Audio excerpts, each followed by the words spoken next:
Craig, a big comeback away win from home here at Spennymoor Town. Imagine it felt like a long time coming. How did it feel for you guys?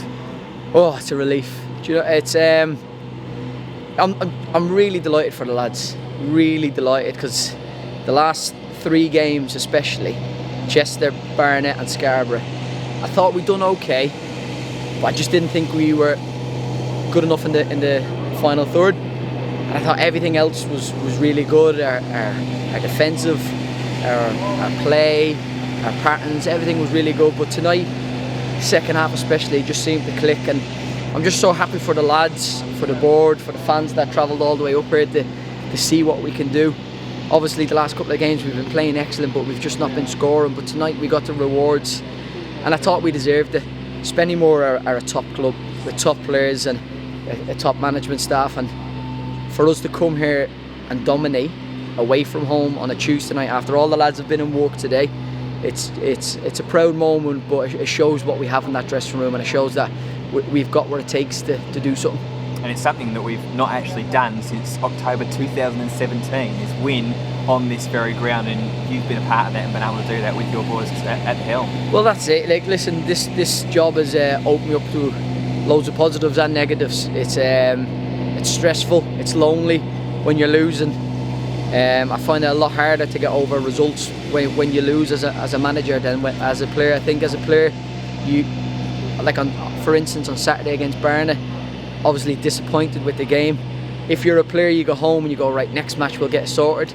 On the way home in the car against Barnet, I'm looking at videos of Spennymoor to see how we can improve, how we can do better, what we can do to better ourselves, or how we can stop them.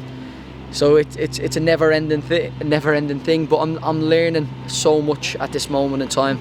The two management staff that we have with us, we're talking, we're texting on a constant basis about how we can improve, what we can do, and it's just a relief that we got our rewards today. So it's nice. And probably a relief as well, considering the start of the fixture as well, conceding inside 5 minutes from a long-range strike. When you're conceding that early, how do you ensure that, not only obviously formally as a captain, but now as a manager who's out there on ground level, how do you make sure that you keep your players inspired and help the fight back that we put on tonight? I've got to be honest with this. This is honestly, I've struggled with that.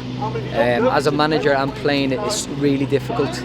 My emotions sometimes get the better of me, and luckily I've got people like Alex, I've got people when Spid's here, Jimmy, Devon, even as a youngster, George Waring, talking to me, because I'm seeing things from a player's perspective as we play, but I'm also seeing things from a manager's perspective, and I'm trying to find that balance of trying to stay as a player when I'm on the pitch and let the boys just figure it out themselves, but also try to help and guide them along the way. And I have to say, in some games I've struggled where I've let my emotions get the better of me as a manager, and that's where I've had leaders on the pitch and mates on the pitch that have dragged me back in, got me into the game.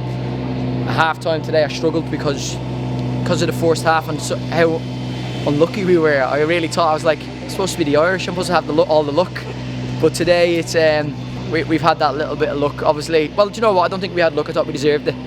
Obviously they had a little bit of luck with their goal. It's one of them where it's a deflection and it's gone in and you're going, not again. But the boys rallied around each other, rallied around myself, and I'm really, really proud of them. And to come here, as you said, since 2017 to get a win is pretty special. But the challenge now is, can we do it again the weekend? Bishop Stortford are coming their home patch. Can we step up to the plate again?